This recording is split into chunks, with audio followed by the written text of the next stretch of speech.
हमारे पास नहीं आता था इन संस्कारों का। और आज के इस मैकाले युग में, मैकाले शिक्षा पद्धति में, विद्यालयों में भी इस तरह के संस्कार लगभग न के बराबर है, क्योंकि कंपटीशन की धारा ही दूसरी बह रही है। इन संस्कारों को जो हमारा परिवार की पाठशाला है, उसी परिवार की पाठशाला में हम सिखा सकते हैं, पढ़ा सकते हैं। अन्यत्र कहीं ज्ञान का ये हमारे पास कोर्स नहीं चलता है। तो इसलिए एक तो आप लोगों को इसलिए भी जागरूक होना है कि जो गर्मी की छुट्टी, ठंडी की छुट्टी अलग अलग जगहों पर मनाने के लिए बच्चों को भेजते हैं, इसके बजाय संयुक्त परिवार को एक करने के लिए बच्चों को भेजिए। उन संस्कारों को बच्चों को वहीं से पाना है, न कि मनाली और मैसूरी में जाकर के 4 दिन की पिकनिक मना करके आने में मिलना है। वो पिकनिक मनाने से ये संस्कार नहीं मिल पाएंगे। बड़े होंगे खूब पिकनिक मना लें, अभी ये टीनएजर है, टीनएजर तक इन बच्चों को ये संस्कार आपको देना पड़ेगा। 14 साल 13 साल का बच्चा हुआ तो मान लीजिए कि अब बच्चा दूसरी बार पैदा हुआ।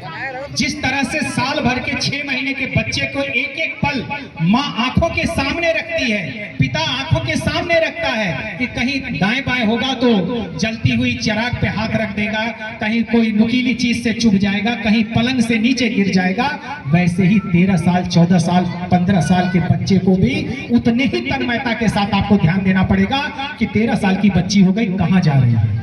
13 साल का बच्चा हो गया, किससे बात कर रहा है। 13 साल का बच्चा हो गया, कितनी देर से मोबाइल चला रहा है। और मोबाइल में क्या है, कुछ नहीं मम्मी मैं तो पढ़ रहा था, इसमें सर ने कोर्स दिया, तो बेटा थोड़ा तेज तेज पढ़ो, जोर जोर से पढ़ो, मैं भी सुन लूं।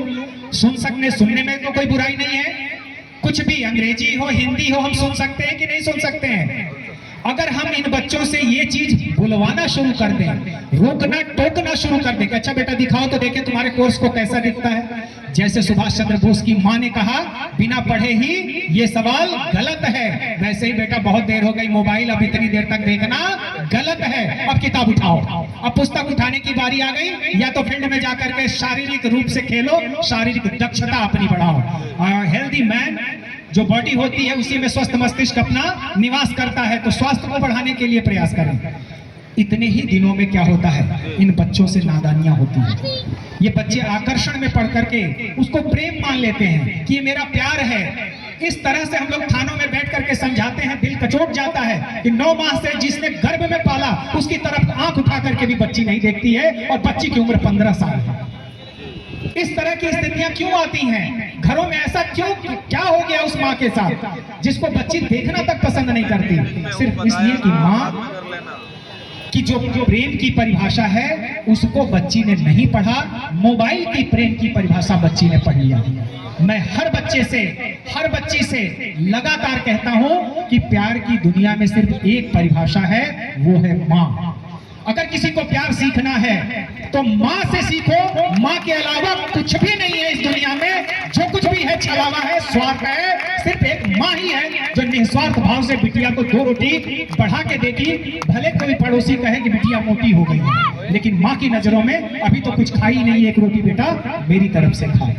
ये निस्वार्थ भाव सिर्फ और सिर्फ माँ में पैदा होता है। तो अगर प्रेम सीखना है तो माँ से सीखना है, दुनिया में और कोई प्रेम आपको नहीं सिखला सकता।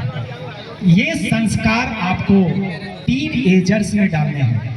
जब वो बच्ची आती है बहुत दृढ़ता के साथ, एक तो फिल्मों को देख करके इन बच्चों को लगता है कि माता पिता अमरीश पुरी हो गए हैं, और जो लड़का है वो हीरो है।